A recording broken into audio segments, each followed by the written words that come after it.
Hello, everyone. Welcome to She Knows Arsenal. We're going to be doing a preview for the Bournemouth game. So make sure you guys like this video and subscribe to the channel. Get into the comments and let me know how you guys are feeling. The main, conversation in the show is going to be around Arsenal's injury crisis. Do we have enough players? Is it just bad luck? Who's going to step up? All that kind of stuff. And Bournemouth is one of those types of games where we expect to win, but it could be a banana skin. So we're going to talk about all that stuff. And we're going to talk about this with Femi, new to the show today, all the way from DC. We're just going to call it DC, aren't we? All the way from Most DC. definitely. And so everybody say hello to Femi. And Femi, let everybody know, what you're up to, kind of like how you're feeling about Arsenal. And then I have a couple of questions for you. So just what's your general vibes? How are you feeling today about Arsenal? Hi. First of all, hi guys. My name is Femi. How do I feel about Arsenal? I feel like this is the first time in a very long time where we have a ton of injuries, and I'm still kind of not worried, but not as worried as I used to be when it came to injuries, when it came to like three, four, five key players missing. So I think it's one of those do we have the heart and the versatility to keep it pushing? The season is going to be up for to kind of give us those answers. So I'm kind of gonna let's wait and see what we're looking at. So I'm a little at peace, honestly speaking.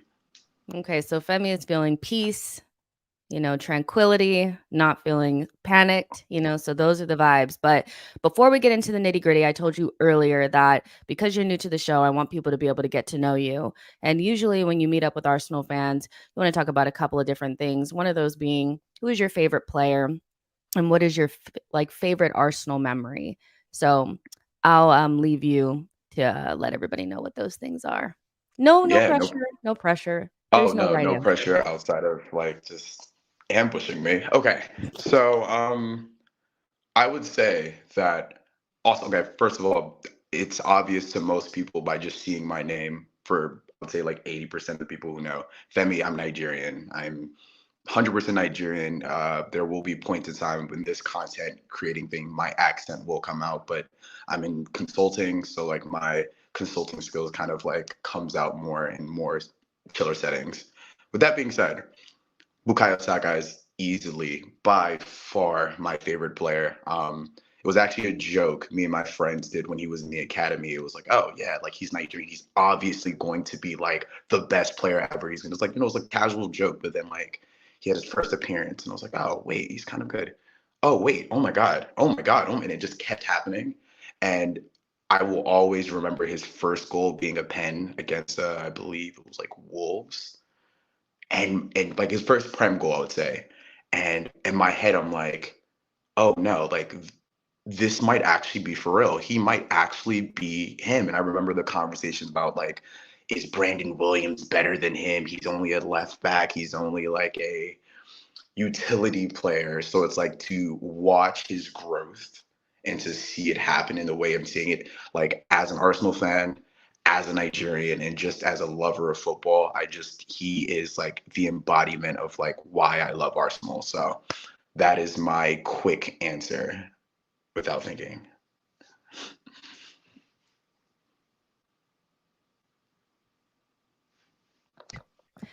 I'm muted. I'm I muted. was so worried. I was Usually, like, oh no. usually I talk to myself, like it's just me and like the chat. So I'm never muted, but I wanted to mute myself so I don't like make any noise. But like, yeah, it didn't work out. Got you. One of my favorite Saka moments is like I actually was in London for the Newcastle game a couple of years Okay. ago. And it was when he was still a left back and he was like sensational. Like he was just so good. And I remember we beat them 4-0. It was right before COVID really hit in like February. And it was the game where he went between like the two players, like, and it's got the little assist. Like he's so like, I don't know. He'll always be little and cute to me, like always, like, cause he's just like a little kid, but he's just so good. And his growth has been so fun to watch. And, he's just such a big part of the team and he takes such a responsibility. And I love that. It's been a while since we've had players really take responsibility and make it their business to get us over the line. And favorite memory. Or favorite Arsenal moment. That's what we're gonna call it. Arsenal moment. Favorite Arsenal moment. Hmm. It's that Everton goal. I don't know how to explain it, but it was like it was the most fluid thing that I ever saw. Where it was like one touch, one touch, one touch, one touch, one touch, and then it's like it just ended up. And I remember watching it, and in my head, I was like, I don't know how that just happened, but I memorized. And it was like in my head, it's like there's another goal that Saka and Smith Rowe actually score that are it's very similar. It's not as clean. It's not as pretty as that one with Mm, Ozil and them, but it was that same left, right, up, down. It was like all over the place. And mm. again, I love pretty football. That's always been like I also You're love like probably a hard Wenger earned wins. child then. Say again. Wenger children love Oh yeah, beautiful yeah. football, so Just so that's I feel like just I would say hand in hand those two moments hand in hand almost again embodies Arsenal. I like things that embody what we stand for because we're Mhm. a very unique club and I don't want the which you'll see with like my takes as well as I'm very big on principles and Mhm. selflessness and everything that Arsenal is supposed to stand for. So when I see that on the football pitch, it's like I love it. I love it. I love it. I hear you. No, I hear you. I definitely have that wanting it to look a certain way, but I'm also always wanting us to get the balance right. I feel like over Hmm. time under Arson, we forgot about the having the good back line and being able to close the back door, the physicality. We never bought a DM. I don't know. Now we got 3 DMs. Like we have 3 DMs now. Arteta's like, we're stocking up, because I don't know. I would love to ask Arteta how he felt to be our DM like in those years because he was not that. Okay. No. And he did his best.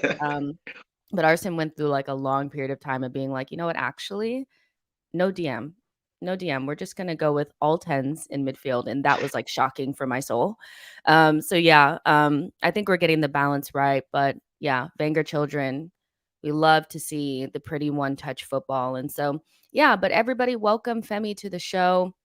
The vibes here, you guys. We're just gonna go through the nitty-gritty. We're gonna go through Arteta's presser, but first, I do want to ask you how you feel about the Brentford performance because, you know, in with the emotion attached to it, I did feel a little bit lower about the performance, especially the second half, than I did when I rewatched it. And I think the biggest takeaway for me was that we have players in the squad that can step up when we really need them to.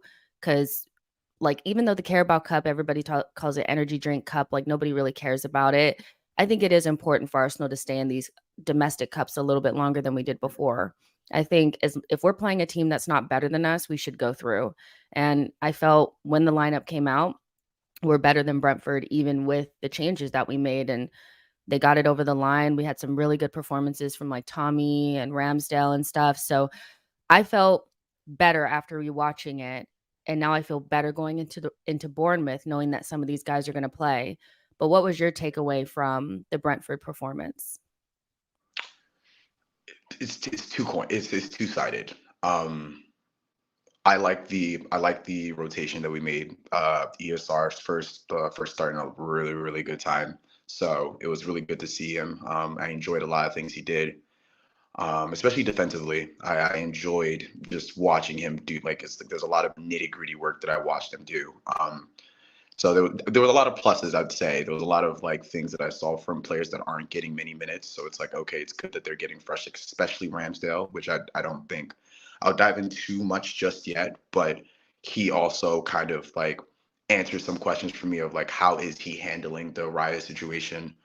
Um, but on the other side, that second half, I feel like we completely lost control. And I feel like that's like my key word, like control. And Arsenal, especially when we want to play against certain teams that we feel like you said, better, like we should be better than them. Second half like that worry me a bit because injuries are always going to happen. Like that's what I've learned. Like not like some teams are a bit luckier than others, but injuries happen, and a lot of the players that people have been begging to have minutes for are now getting some of these minutes in these Carabao Cup games and, injuries and, where we are. And I want a sense of peace the same way I have with my starting 11, which is a very far-fetched dream, but I know that if we're going to reach that level of excellence that I know we can, that is a cause for concern. So I'm it got to a certain point where it's like like in my head, I felt like Brentford just got unlucky. I'll be real with you. There were certain goals where, there were certain shots, and I'm sitting there like, if they hit it just right, we're going to pens. And there was a couple of really good Ramsdale saves, and I was like, okay, we're not winning the second ball. We're not we're not. There's no real fluid. It didn't feel right, especially attacking in the second half. So I think there's a point of emphasis I know that Arteta and the team is going to have in terms of like, okay, when Odegaard isn't playing, when Zinchenko isn't playing, when Jesus isn't playing, when Saka isn't playing, when Martinelli isn't playing, when these players aren't playing, how are we going to score goals? And if I don't know, it's tough. It's a Mhm. very tough one. So Yeah. I give the performance maybe like I am happy that they grinded out a win. They're showing me that they can grind out wins, but it didn't give me enough for me to be like, oh yeah, y'all with Bournemouth, oh yeah, 8-0, yeah. So Yeah. I don't know. No, I get that. I mean, Brentford, they shouldn't have even been in the game.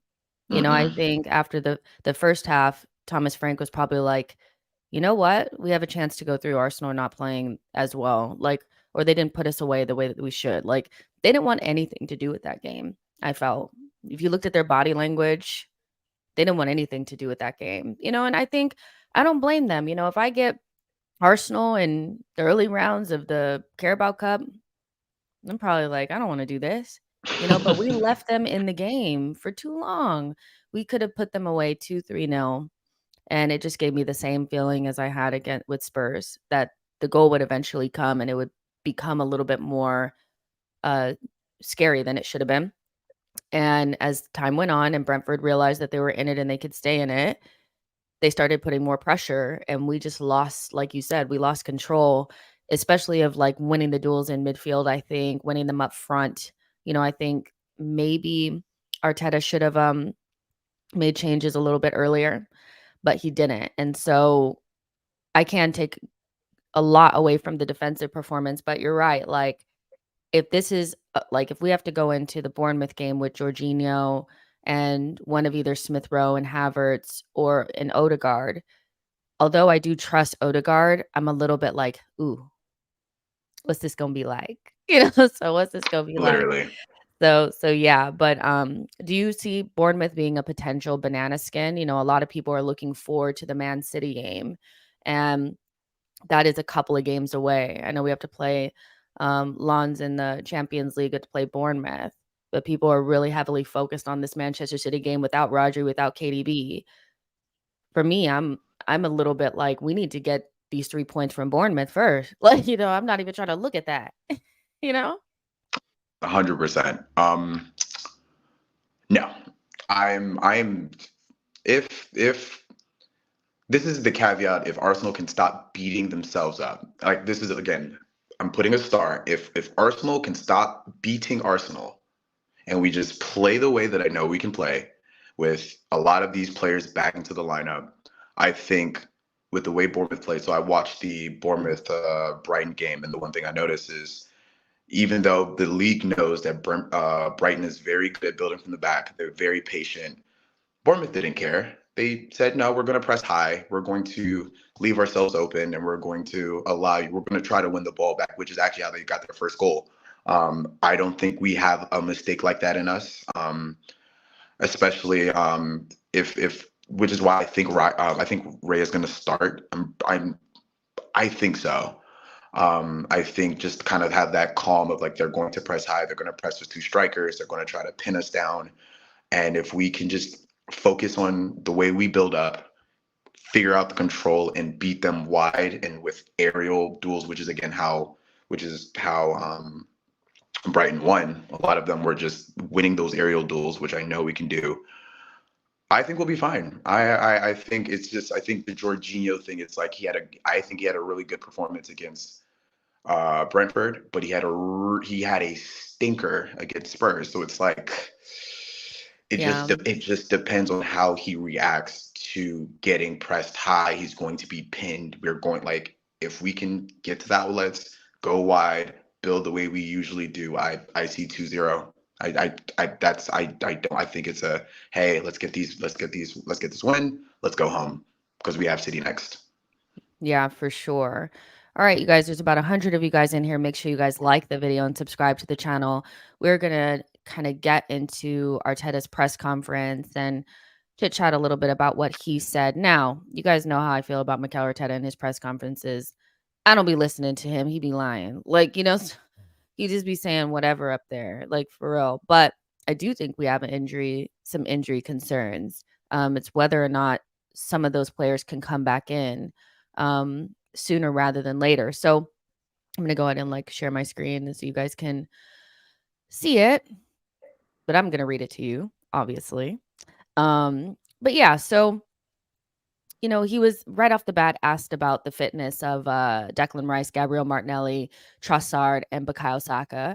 And he said Declan Rice wasn't available and had to leave the London Derby, which we know. He hasn't trained yet. We have another session in an hour or two. So we'll have more news about him today. Gabriel, meaning Martinelli, hasn't trained and we want him back. We want him back too. But at the moment, he's not been available. Trossard is the same situation, and Bukayo is the same situation. So basically, none of them have trained, and they kind of have to see if they trained later on today. Whatever, like they probably already had that training session. I think a lot of people are going to be looking for the training photos, like Yeah. and looking and trying to see who's there and who's not, because idealistically, you want one or two of these guys to come back in. Um, he was also asked like on when the judgment will be made on Bukayo. The assessment is okay if he's fit enough and good enough. He'll be able to be selected tomorrow, and that's the question mark. Wait, what did I say? The assessment is okay if he's fit enough and good enough to be able to be selected tomorrow. That's the question mark, and so far he hasn't trained with the team. He said, like, on whether some of those are near than others, they're all in the same pool. William as well had a knock, so Saliba had a knock. Fabio as well wasn't involved in the last game, so we are going to have to assess them today, see how they like are, and if they can adapt to the situation because that's a big number. And so, yeah, like I think those are the two that stood out to me a little bit more because I'm already anticipating Saka and Rice and Martinelli and Partey not to be involved.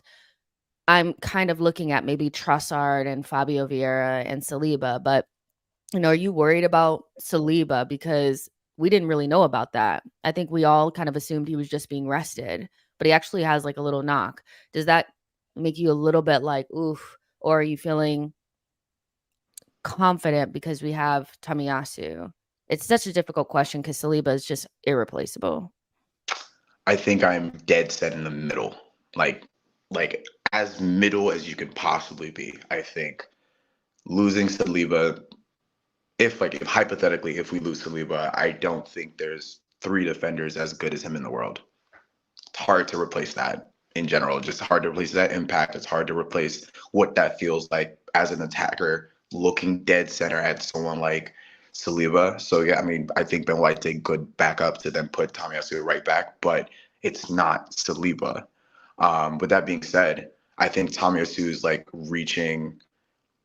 He's finding form at the right time. If there's ever a time for him to get minutes, this is now, and he's done well. He's done well in international break. He's also done well in his during the. He's one of the bright spots in the Brentford game. I enjoyed his cameo. Mhm. So, but I do think that if we have to make that shift, I feel like we lose a bit, especially since we already possibly are not having Saka. We're now also losing the overlap with that as well because Mhm. Tommy is more of a sit in the back, kind of like he's inverted, but not really. He's more of like that third kind of cover just in case. So it's like I think it's going to greatly decrease our chances of like blowing them out the water. but I think Mhm. defensively will be secure. I just don't think it's going to be as pretty as people think it will be if we have to lose Saliba. Yeah. So in the middle, He's so irreplaceable, and I think the one telling thing you. that stands out to me is, like, I am looking at somebody like Ben White, who I feel like I'm projecting, but I feel like I'm looking at a player that needs a rest.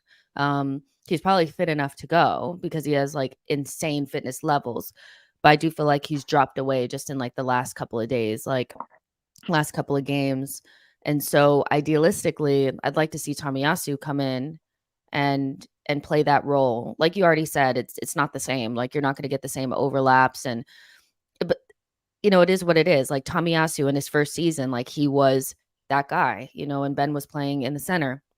But if Saliba's injured or has a little knock and can't go, then that means that Tommy has to play there.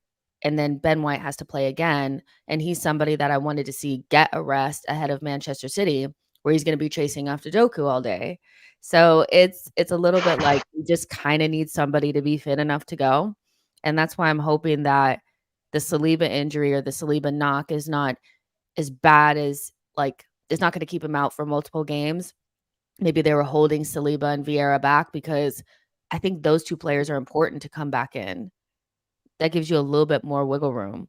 Without them, yeah, it's looking a little crazy. It's looking a little crazy. But he also was asked about, like, on if the keeper that starts will have a surname beginning with R. And Mikel made a little joke, "You're a genius. I have an answer for the rest of the season. Thank you so much for your cooperation." And so um I do feel like the media are very kind of, like, desperate to make this into something, but Ramsdale looked fine, like you said, against Brentford. Um, he looked fine, like, he didn't look like Runnerson, because that was basically my thing was, like, either he's gonna look like Ramsdale or he's gonna look like Runnerson, and I'm hoping he looks like Ramsdale, and he did. He looked like himself. He still had, like, his little moments here and there, but he was fine, so I think, like, this is something that they just have to kinda let play out. I know that the media is kind of, like, desperate to, like, make it a thing, but I don't think it's a thing. I don't think it's a thing, you know? It isn't, and I would even say that I think that if people have a problem with the Raya Ramsdale thing, I think they're not paying attention to the way Arsenal's been run. Um, Mhm. there's been a lot of players, like if you look at position by position, we're starting to see that we're looking not only for cover for positions, but we're looking for different profiles. Ramsdale thrives in like in just hostility. There's just something about Yeah. him that's like, if I'm getting cussed out by thousands of people, this is when I decide that I'm the greatest keeper ever. But if the fans are singing my name and it's chill and it's calm, all of a sudden it's like, oh yeah, I can be calm too. And I think Ray is more of a, you know, I have a job to do. I will do that job. I don't care how I have to do it. I don't care where we're playing. And I think there's use cases for both. The same way there's a use case for Martinelli's speed, Reece Nelson's close control, Trossard and his just love him. Just Like being a fantastic player. Yeah. they're just Trossard. different players. So it's like I just think that it's less about who is better, who's worse, and it's more of like What do we need? what do we need? That's Yeah. all I see it as. That's how I always think about it. I'm like, there's just different games for different people, and Hmm. I don't I don't necessarily always see, like, the need for it to be who's better and who's worse. I think it's redundant at some stage. But, you know, we're in a little bit of a pickle, but I think we have enough, and we'll definitely, like, build our lineup because there's still some conversation about who should be where. I think that says a lot, is that even in this stage that we have right now where we're like, "Ooh, the injuries look a little like that injury list looks a little bit long." We can still have conversations about what's still best for us. And I think that Hmm. we're not like, oh, somebody has to play. And I don't think we've gotten so far down the list where Cedric has to play. So as long as that's not the case, I think we're fine, because I knew he was Yep. playing against Brentford. I knew he was playing against Brentford. I was like, he is coming in, isn't he? But we dodged that. So I'm happy. Oh, he did. He played a little No, bit he got at like the end. he got a couple minutes. He got some airtime, a little bit. So yeah, everybody that's been on this channel knows that I poke fun at Cedric all the time. Like, I don't actually really super dislike him, but like, yeah, he's not a good footballer. Um, so yeah, the Kai Havertz thing, I think we'll have a little bit of a conversation about him towards the end when we start talking about midfield versus the front line and who should start there. But, you know, he says that on Kai Havertz and how to get the best out of him, he says, I try to help him as much as possible, be next to him, give him the tools, give him the confidence, and give him the minutes to exploit his talent. There are so many parts of his game that he's doing exceptionally well, and we know the one that needs to keep improving. It's so obvious, isn't it? It's off the ball, he's fine. In front of goal, he needs to put the ball in the back of the net and maybe get a little bit lucky with his teammates putting those balls in the back of the net that he provides, because he's been robbed of some assists. Um, but as always, with any player, it's about giving him support, especially when you see a player that does what he does every single day and the way he tries, the way he applies himself. You have to give them the support, the tools, and if they don't perform, it's because of us. So, yeah, I think that's we know. We know what the vibes are with Kai Havertz. We'll obviously talk about whether he should be playing up front. Maybe Emil Smith-Rowe should come in, but yeah, we always have to talk about Kai because that is the topic always. So, yeah, but that's pretty much like the meat of the press conference. So I'm going to go ahead and take that down. If you guys were, not here for like the beginning of that, basically what he said is that Saka, Rice, Trossard, Martinelli, Saliba, Vieira, none of them have like really trained. And so they have to see if they train today, and then we'll go from there. So it's pretty wide open, but we all know Mikel Arteta likes to lie and keep the veil over the situation with injury. So hopefully we get a couple of these guys back. There's 100 of you guys in here. Like I said, make sure you guys like the video and subscribe to the channel. I just want to remind you guys that no watch along for the Bournemouth game, but there is going to be live player ratings immediately following the game. And then for patrons, there's going to be the rewatch and the post-match podcast with Laura Kirk Francis. And she's a good friend. She's hilarious. And so she's going to be at the game. No, is she going? Yeah, I think she is going. And then she's going to come back and let me know what happened, and so we'll talk about it. So if you want to become a patron, link is in the description. If you don't want to do it, no worries. There's going to be tons of content here on the channel. So yeah, that is the vibes. Now we're going to go ahead and try to like build our lineup for Bournemouth. And I think that'll open up a little bit more discussion. So like I always do, I'm just going to bring up the Fresh Arsenal website. We used to use Create Formation here, but rather give some light to some of our creators. I think they have their own podcast as well. So and I love the little icons that they have. They're really cute. All right, so here we go. Their little predictor. I like that too. I like the little predictor. I like this little website. Anyways, let's get stuck in. Goalkeeper. Rhea, right? I'm going Raya. Okay. Yeah. Which doesn't mean I hate Ramsdale. I want to make sure that's like Yeah, abundantly you always clear. got to say that. You always got to throw that in there. It's not like I hate Ramsdale or anything. It's just, yeah, because Ramsdale played, and I do think that you're starting to see, if Rhea starts today, I do think it becomes Ramsdale's the cup keeper, the domestic cup keeper, and Rhea's the Premier League Champions League keeper. That's what I'll start to assume. But I would assume against Bournemouth, we're going to have the majority of the ball. We're going to need to, be able to play from the back. And Ramsdale can do that. But I don't think we'll be on the ropes. So we probably need a calm head back there. So I'm going to go with Rhea as well. See what you guys are saying. Make sure I'm not missing anything. Hugo says, I agree. Off the radar says, anyone in the chat can answer. I don't know. Philip says, haters going to hate. Basically saying we're hating on Ramsdale. No, we're not. No, we're not. I don't know if people remember, but like last season, even when I felt like he was kind of losing it a little bit, I was definitely like, "No, Ramsdale, he's fine. Like, he's just doing, if he wasn't back there, we would have done, so you guys know I'll defend some people with my life, but yeah, Real will definitely start this game.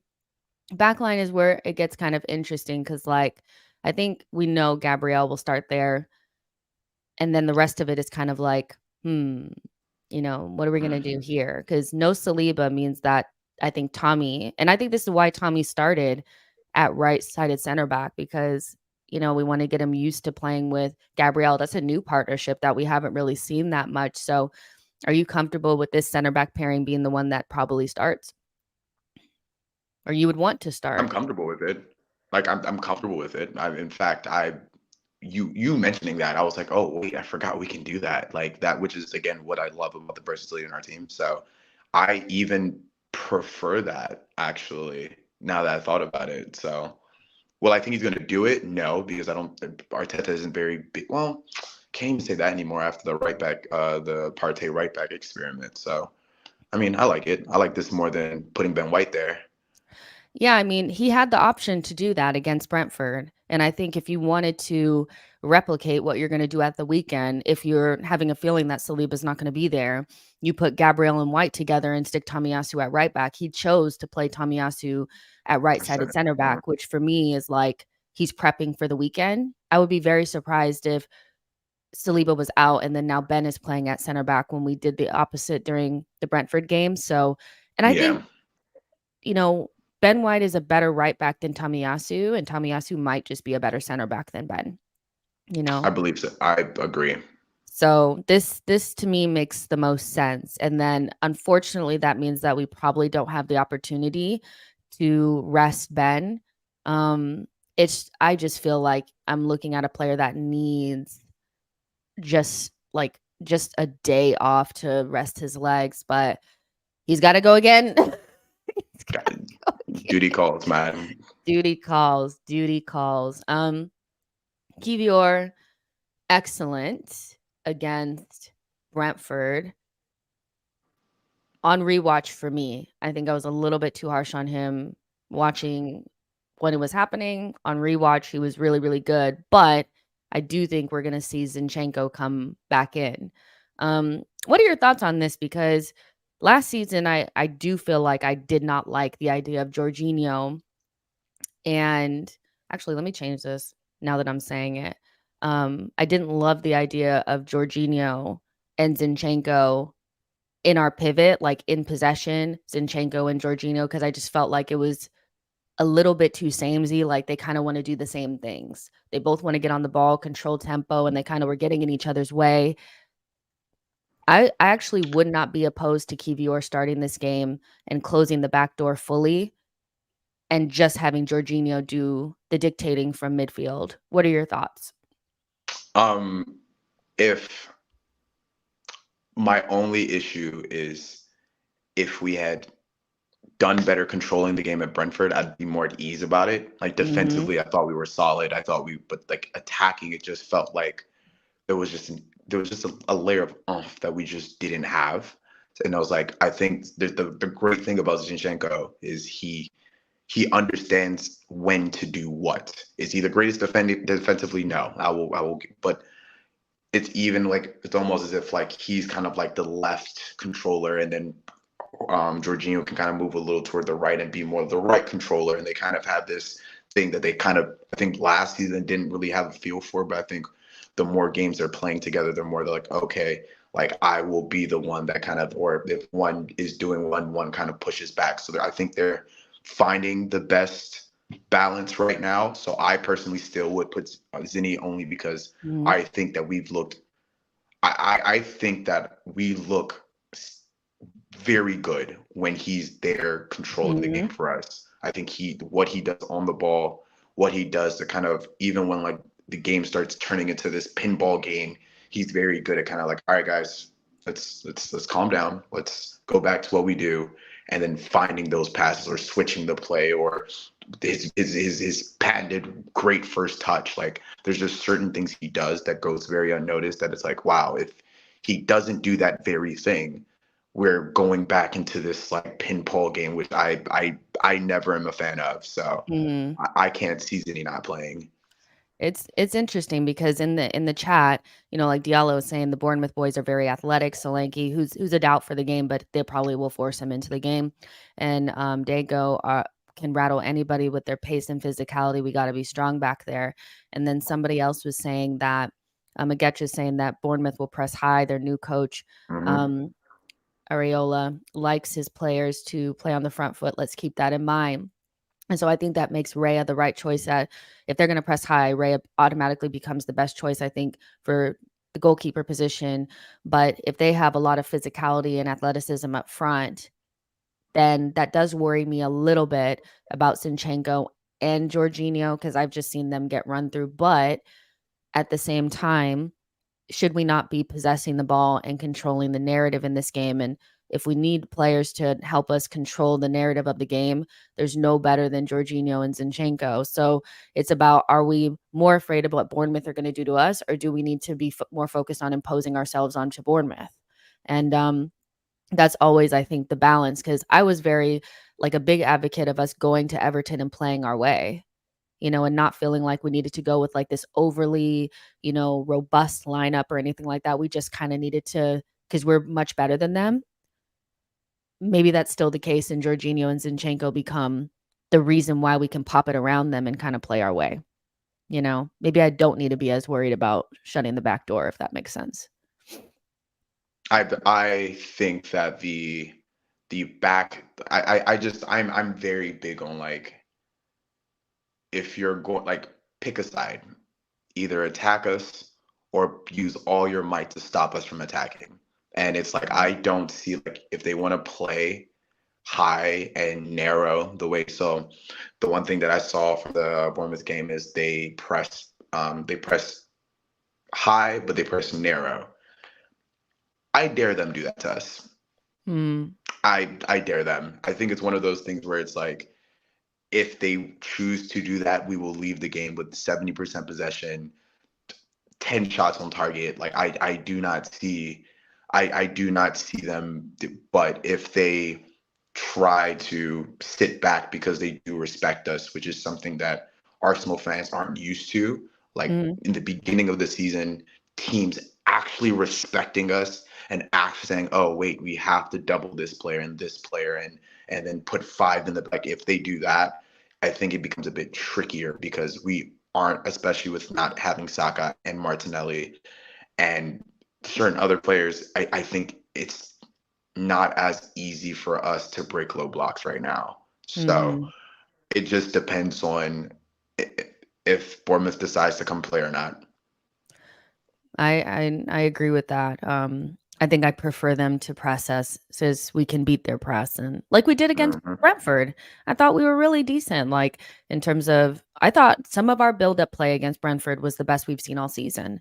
But also Brentford decided to try to press us a little bit, tried to come out to our goalkeeper, and Ramsdale did a good job of like finding the pass, and we popped it around them. So I think I'm not that worried about that aspect of things. Igetra is saying I'd put Kiwi or left back and Zinchenko in midfield. I'm gonna tell you this right now. The more we ask for Zinchenko to play in midfield, the more less likely it becomes an idea in Arteta's mind. I really do be thinking that he has like a burner account. He's like, oh, they want to see an academy kid in. Well, I'm gonna put an academy kid that doesn't play in that position. I'm not gonna give him the one that they want. I'm gonna go with Sego Jr. Okay. Oh, you guys want so and so to play da da da. I'm gonna put them there. Oh, they didn't play well. See, I know better. So I don't think we're seeing Zinchenko in midfield anytime soon. But like people are saying, Zinchenko and Jorginho in a double pivot. That's kind of what it would be. But we know it's not going to be like it. If that makes sense. Like Zinchenko's going to pinch in there, and it will be them kind of in a double pivot. I don't know. It's that's just what we do. It's not going to change. I tell people all the time that you don't need to be slotted in the starting 11 lineup as a midfielder to play as a midfielder. I'm Zinchenko has been playing that hybrid left center mid role since he's been here. In fact, there was a point in time where he decided, hey, you know what?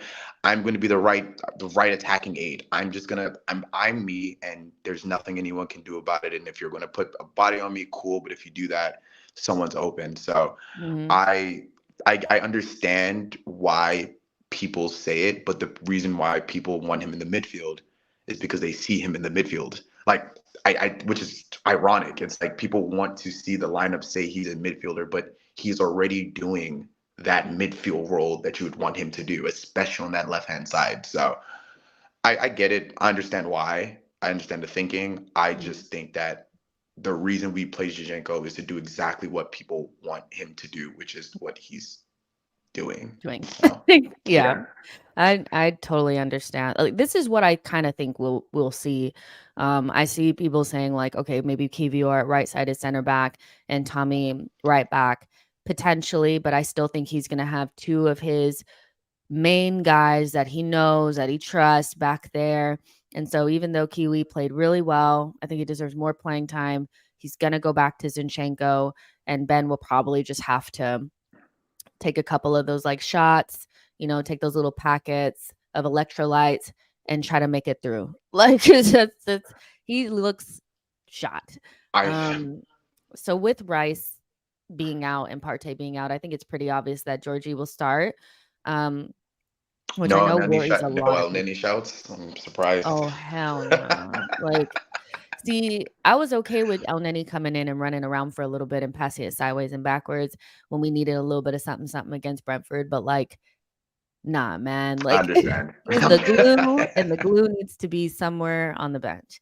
Um, but Fair. Jorginho there, I think a lot is made of Jorginho's lack of physicality and athleticism. I think a lot is made of it. I know that it's not Thomas Partey and it's not Rice, but as long as we're controlling the game, it's fine. Once we allow the game to get stretched, that's where we start to look a little it's not his fault.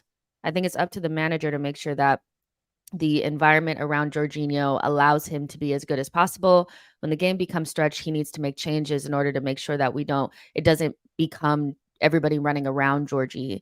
So I imagine he starts. And one thing I do want to say, I don't think he got a lot of credit for against Brentford was all the duels that he won. He won a lot of duels Hmm. against Brentford. He was winning his headers. He was getting stuck in. Brentford are not a small or a team that doesn't have any physicality. We know Brentford to be a team that likes to go direct. We know that they're quite big. And so I don't think he got enough credit for that. And his response to the big mistake that he made. I know that it's like, oh my gosh, it's too late. He already made the mistake, forget it. But he did respond in a way for me that was like, okay, I can forgive you for Spurs. Like I can get over that. So I just wanted to kind of like mention that because I do think people tend to really want to kick players when they make a mistake, but they're not loud enough when they do the right things. And Jorginho didn't do anything. Like, it's not his fault that we bought him, so I just want to see him perform. I still think people are like holding like a grudge on Jorginho, because we purchased him. Like, it's not his fault. And if I was him, I would be jumping ship. Like, I would, like, if Arsenal called me and I was at Chelsea, I would be on the first thing smoking. Okay. Like, I'm not going to sit there and be like, am I good enough for Arsenal? Like, hell nah. I am jumping on that ship. I'm out. Like, I think there's like 13 clubs that if I was at Chelsea, I'd jump ship. So like I I do not blame him. And on top of that, like Arsenal, like the way we've been going, like I don't know. I think even the fact that we have Jorginho as a third option to allow Partey as well as Rice to be able to rest the amount of time they feel like they need versus we either play El Neni or we rush one of these two back from injury, which would potentially make it worse. I think having Jorginho as that third option is a lot more beneficial than people think it is. Like, is he the best midfielder in the world? No.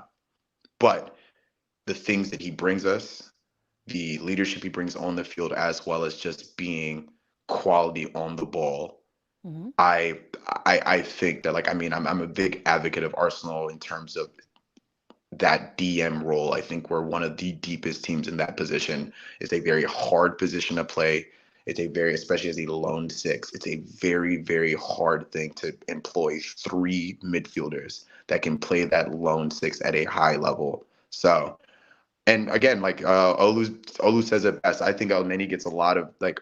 Do I think he's a world beater? No, but El Neni does his job and he does it well, and he has an occasional screamer on him. Like, I don't know. I think we have one of the deepest six, like lone six, like in We the world, do. like It's top not three, one of. four. It is. Nobody has this level of quality at DM. Nobody has Partey on the bench. Like there's like it's just, like I totally agree with that. And I do like what Jordan is saying that like I think these injuries can be a blessing in disguise. Arteta will be forced to come up with another lineup to get over the line until that City game, and it will also cause Arsenal to get depth in January. And taking away the last sentence because we know Arsenal in January can sometimes be a myth. That first sentence of like Arteta has to figure out a solution. And although people made a big deal about Saliba and Tomiyasu being out last season, and that being like we were so unlucky with injuries, we were not. To me, I thought we were very lucky that we got to play some semblance of our starting 11 almost every single game until like after March.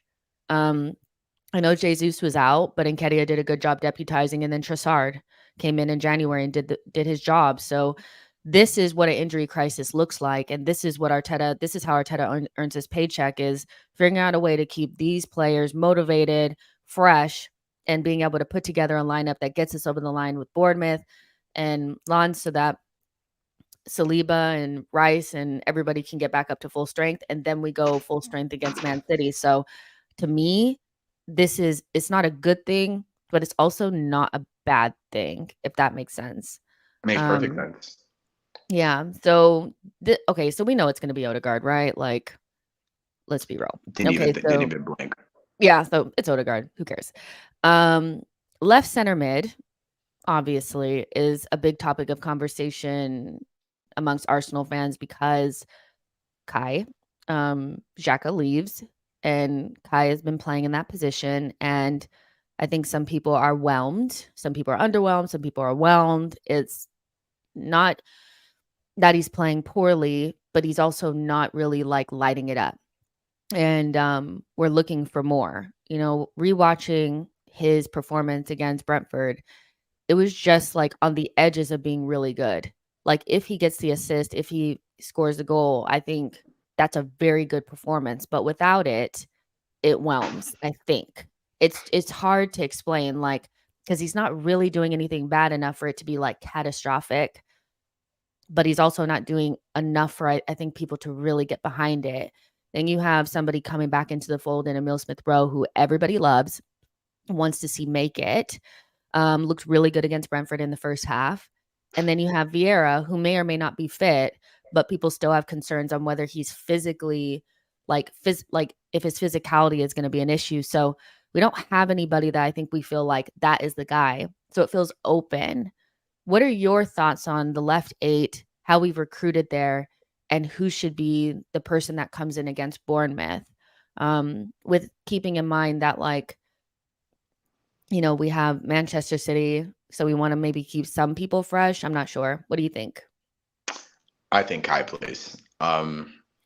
Everyone who sees my account, they think like, oh, I think Kai is like the greatest thing. But like my stance has always been almost very identical to what Arteta said in the presser.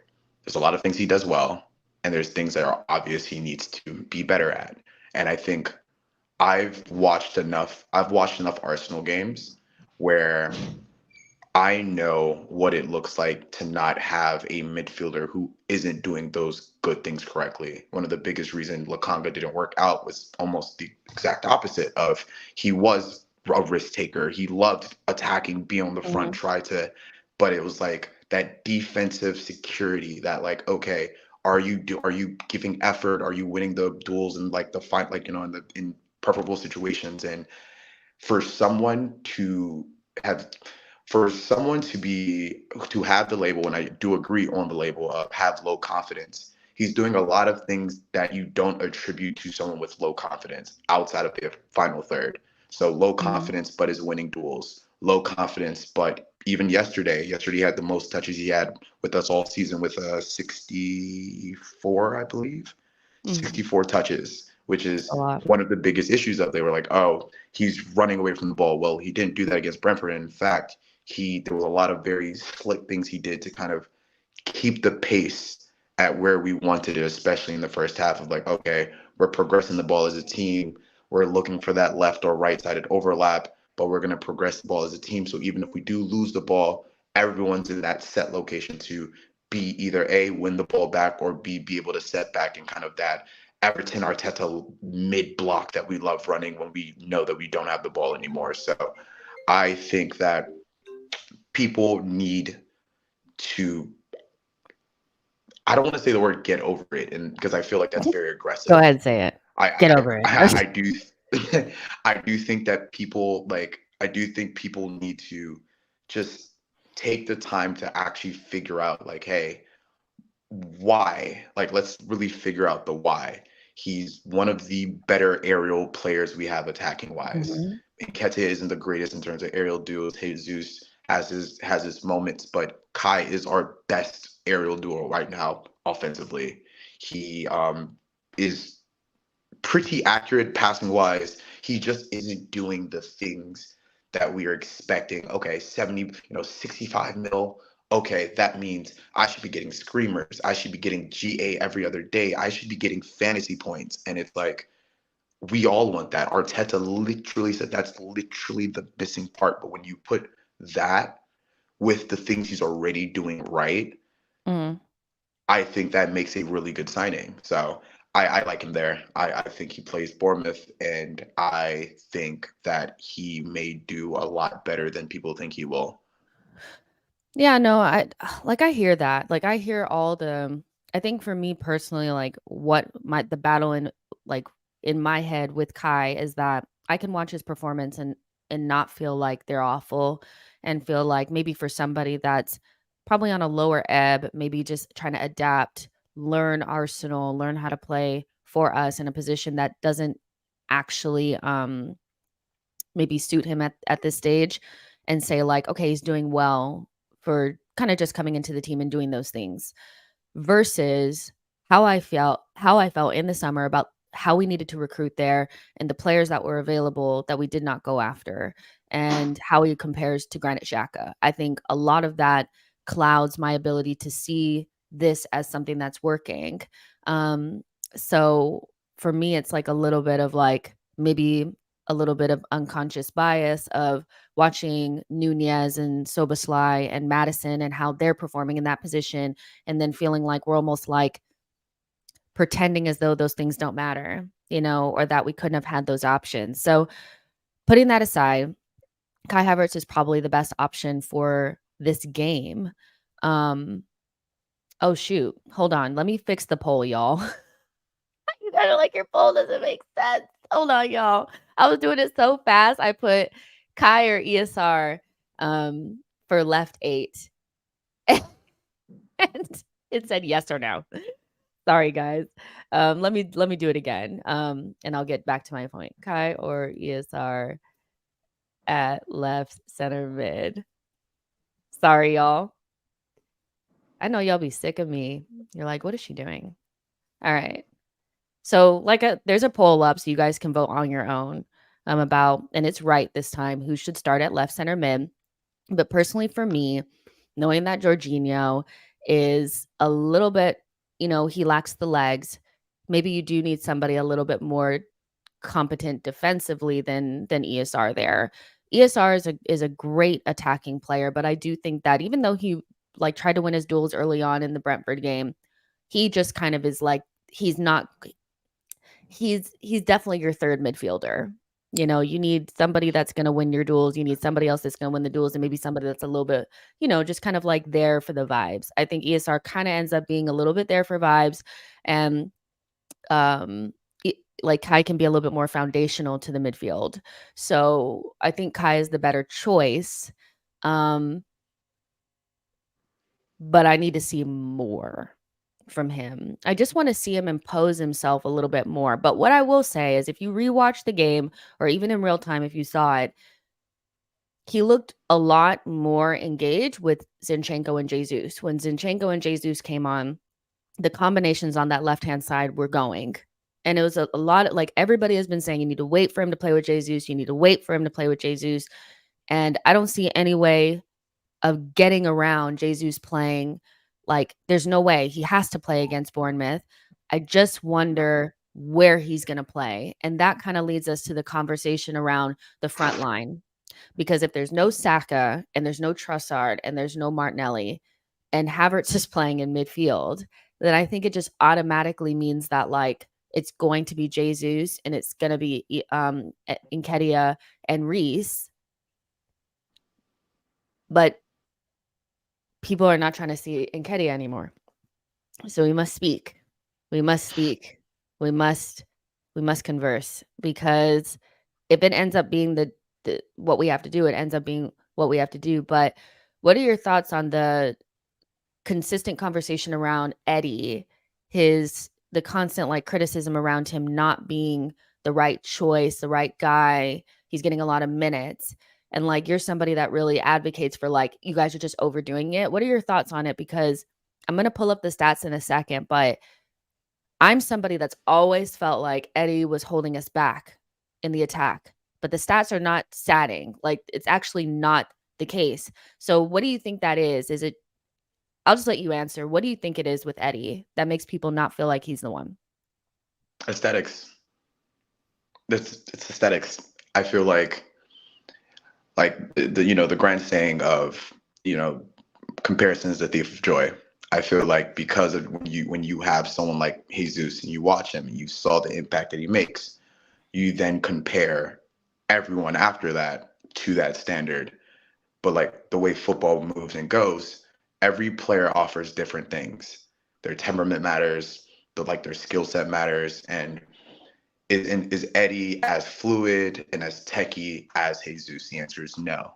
But he does offer things that is different. For instance, there was no reason in the world we should have lost that Fulham game. And Eddie comes in, Eddie scores.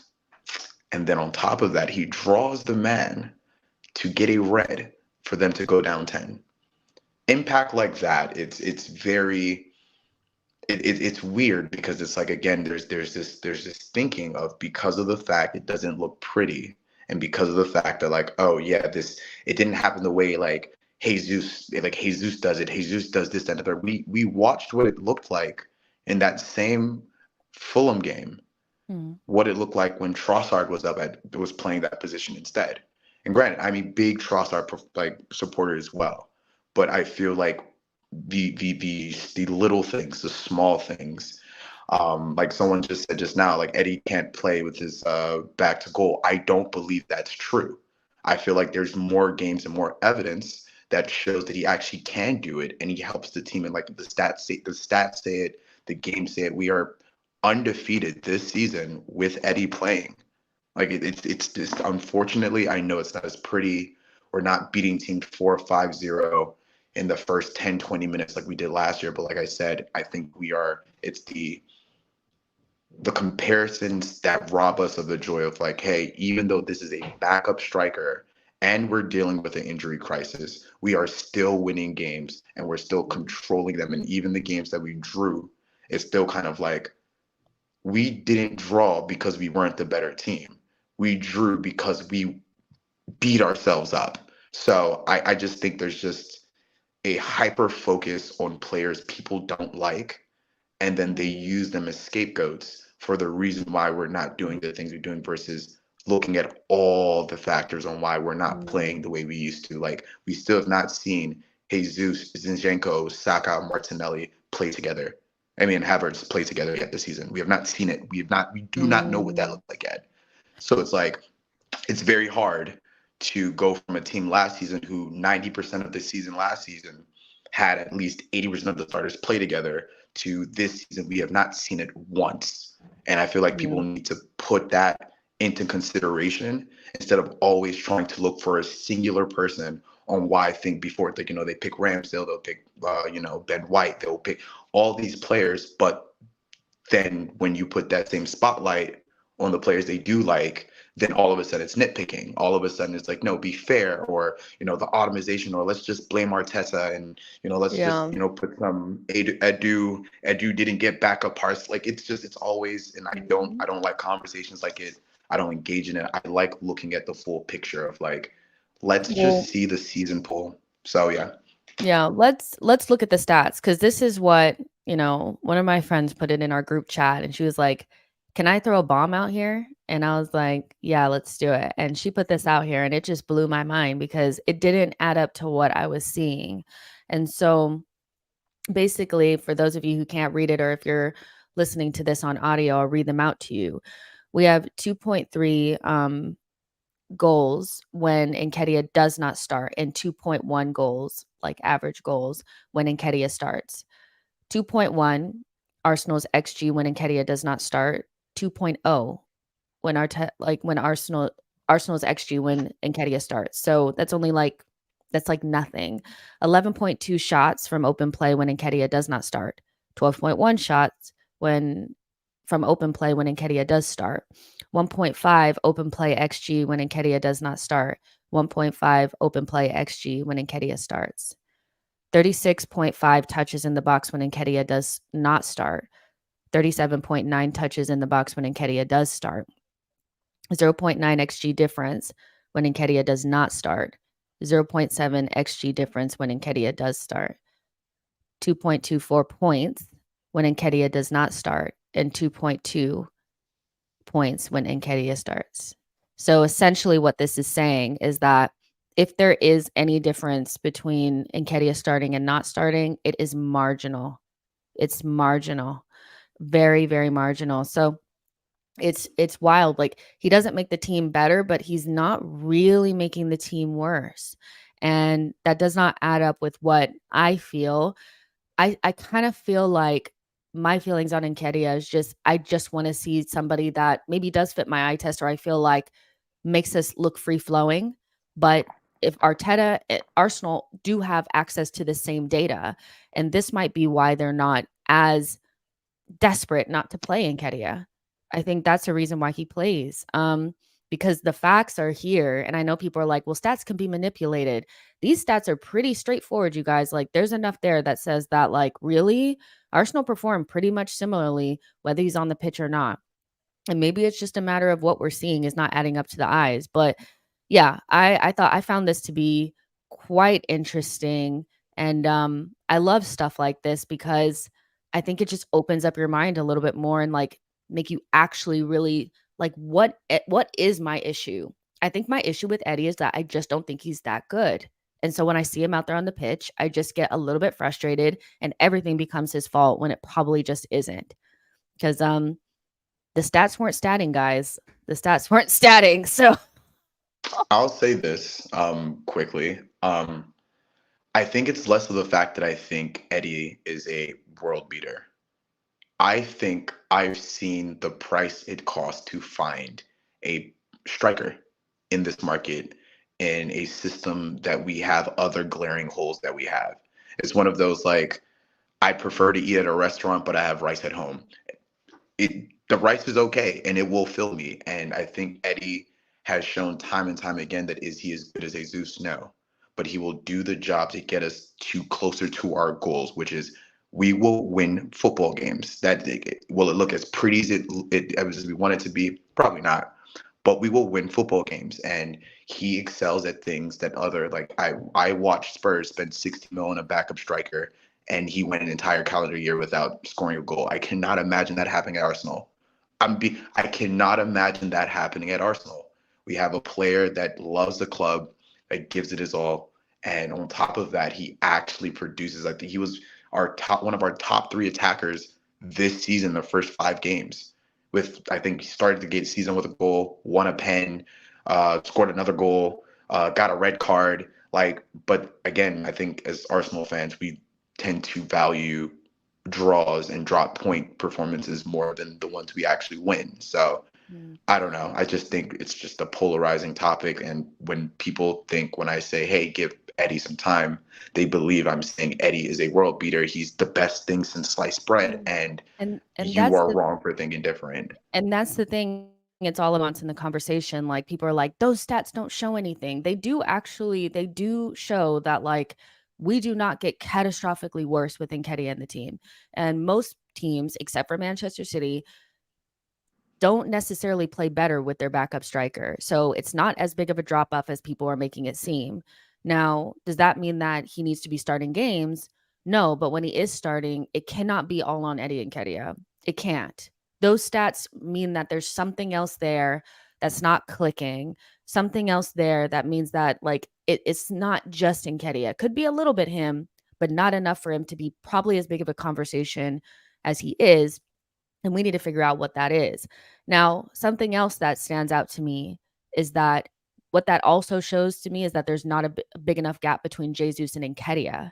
I actually think that if you look at the stats the other direction, there's not a big enough gap between Jesus and Nketiah for me. And that opens up the conversation a little bit more about how does Arsenal become a better team? We need a better striker, because I think there actually should be a bigger gulf between Eddie and Jesus than there is. That's what I'm seeing. That actually alarmed me more, because you look at it the other direction. It's like, well, why are the numbers so close? If Jesus is so much better than Nketiah, why are the numbers not numbering? They're just not.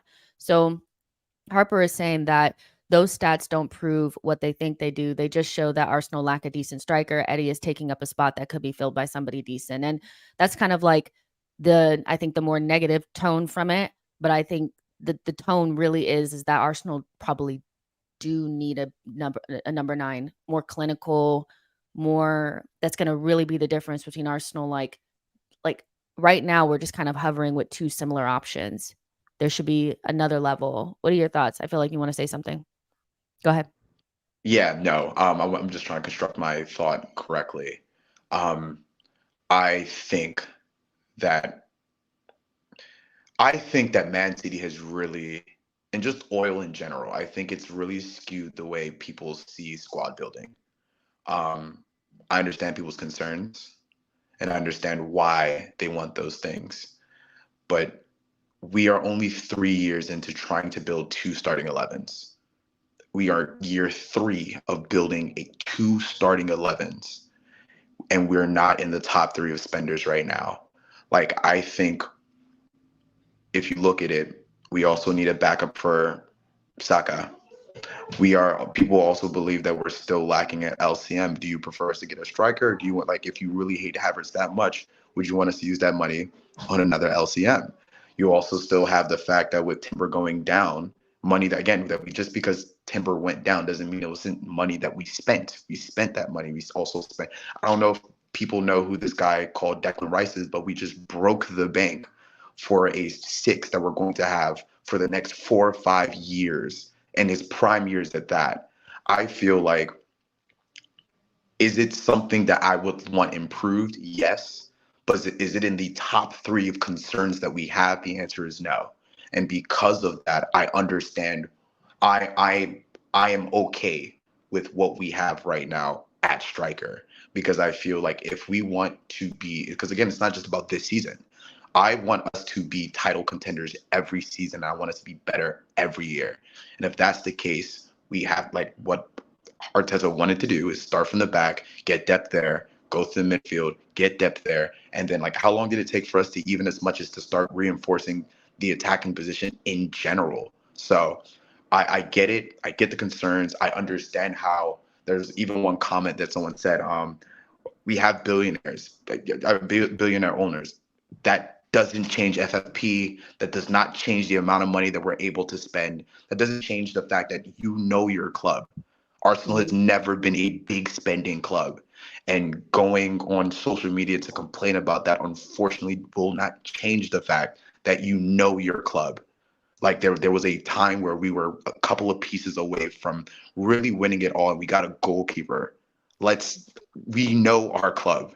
So I just, I get it. I get the frustration, but it's like, Yeah. with, I don't know. I don't know. I don't think No, I think I get soon. what you're saying. Like, I do feel like the bigger thing is, are we equipped to really push City? And I think with the options that we have, we're probably just maybe a star striker or a midfielder short. I think, that's kind of the conversation right now. And I actually think, like other people are saying, like midfield is a bigger concern to me and more of the stem of the issue in terms of like why we're not creating as much than just the strikers. Like we need more clinical finishers, but like there's something not quite right. And so I think a lot of our hopes and dreams for the season do kind of lie in whether Eddie and Jesus can put the chances away when they get them and whether or not the midfield can create them. And right now there's a little bit of a disconnect, but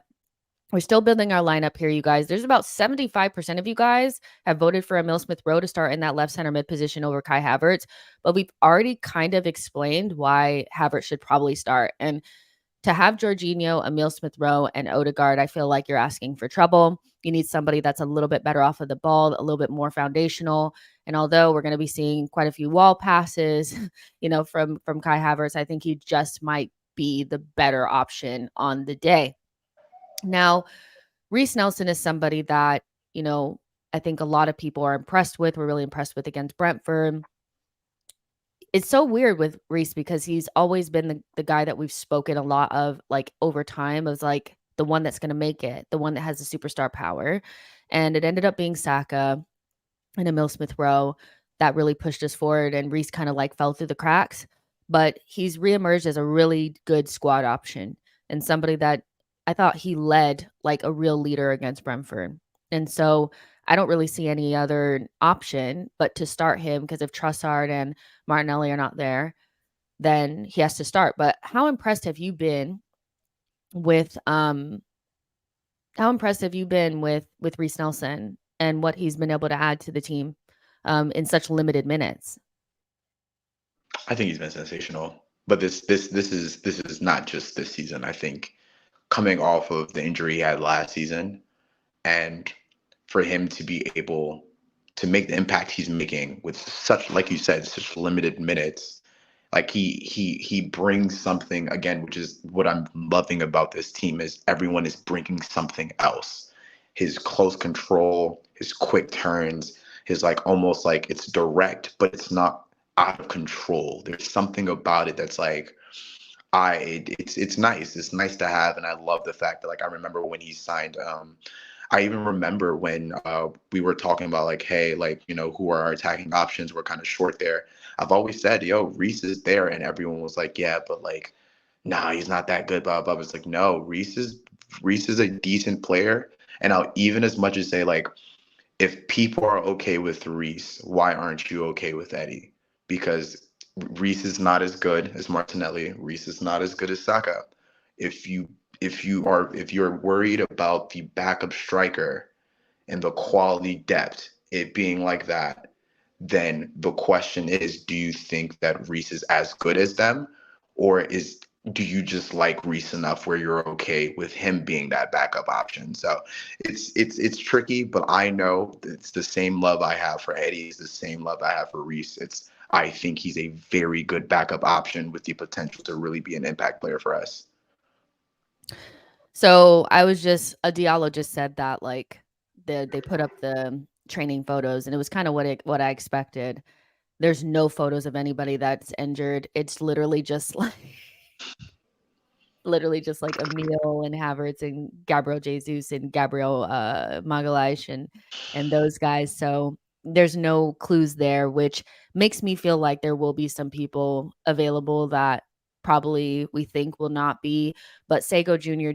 was a part of that. So I also feel like that definitely rules Saka out.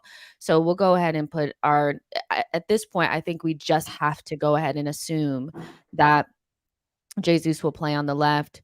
Reece Nelson probably will play on the right. Maybe, I don't know. What do you think? Because I want Jesus as close to Havertz as possible.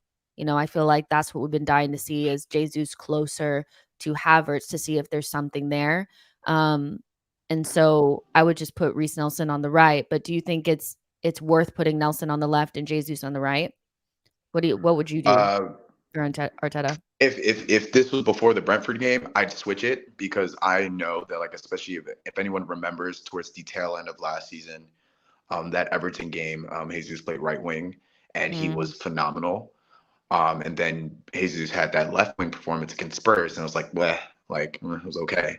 But if we're trying to think like Arteta, I think the same logic we would have on why Ben would be right back and Tomiyasu would have center back. I think the same logic would be applied. I think if he played Reece right before, he's going to play Rice right again. So I think we're probably going to see Jesus left, Nketiah striker, right wing, Reece Nelson. Okay, so this is what we're gonna see. Something like this, and this doesn't mean that they can't switch. Like, I think Reece Yeah. Nelson and Jesus are very capable of switching sides. If something's not working, they can switch, and it actually might be really good for Nelson to be on the same side with White to really help him out because again, I do think Ben is suffering with a little bit of fatigue potentially, and we saw from Reece Nelson against Brentford that he gets back and he helps. So having the combination of Zinchenko, Havertz, and Jesus, I think you'll get the best out of Havertz in that scenario where, Nelson can help Ben White and they can switch positions if it doesn't work. It's really not that deep. But this is kind of what we're going with. And it's not our best, but it's also not the worst. I still am looking at a lineup that I expect to beat Bournemouth. Just like I expected to beat Brentford, I expect to beat Bournemouth. This pound for pound is still better than anything that Bournemouth can put out. So we may be down on some of these players, but like the reality is they should and can get the job done. Um, I want to do some predictions before we get out of here. There's about 200 of you guys in here, which is amazing. So make sure you guys like this video and subscribe to the channel. But predictions, you said 2-0 earlier, I think. Who do you think the goal scorers will be? Who do you think will stand out? Who are you looking forward to really step up in this game that you think will? Outside the obvious, I just like everyone else and like Arteta as well. I think Kai needs to put the ball in the back of the net and or be the person that helps someone get the ball in the back of the net. Am I predicting he does it? I don't know. I think it's more of a hope. Like let's show people why like you're attacking the box. But I do see Jesus scoring. I can see Eddie on like the end of like one tap in. Um, I because we're so versatile and like I can even see as much as like we've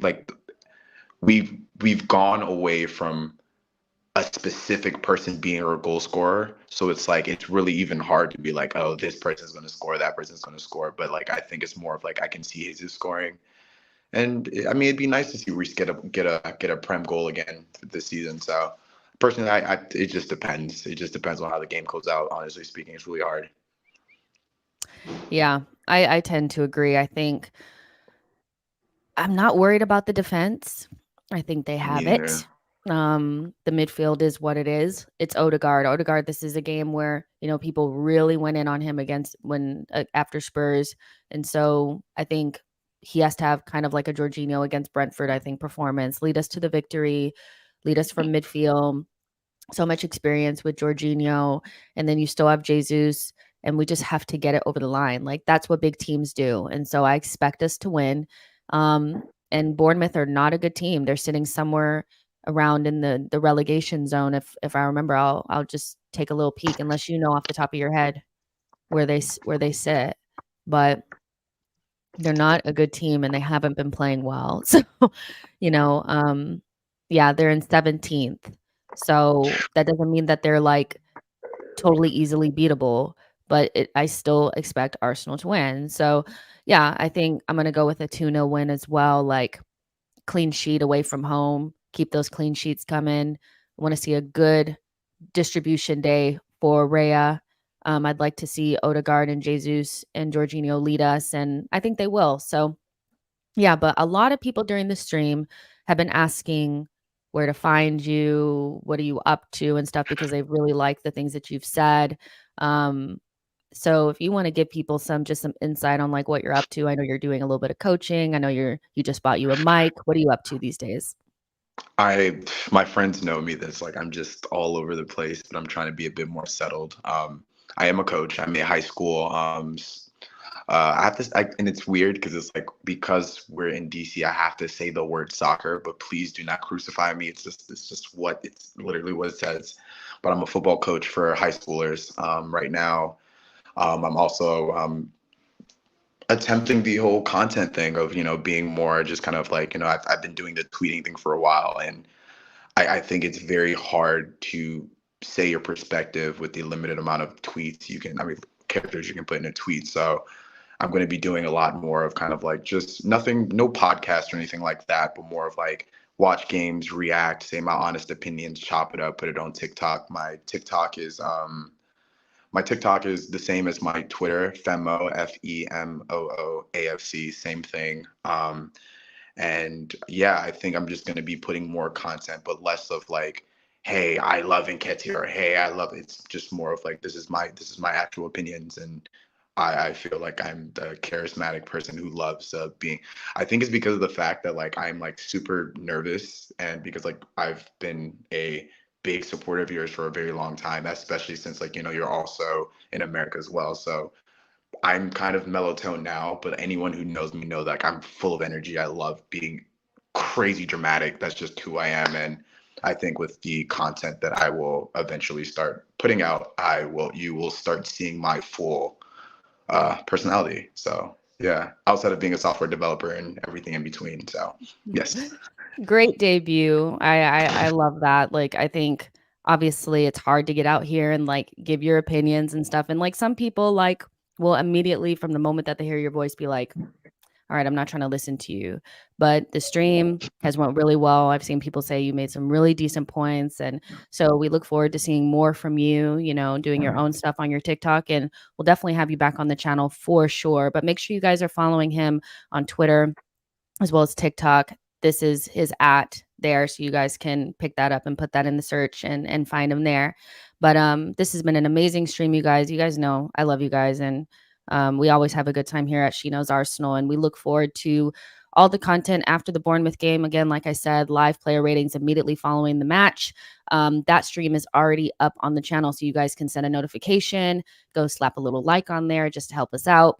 And then we will also be doing some content after on Patreon. You guys can become a patron if you want to. If you don't, no worries.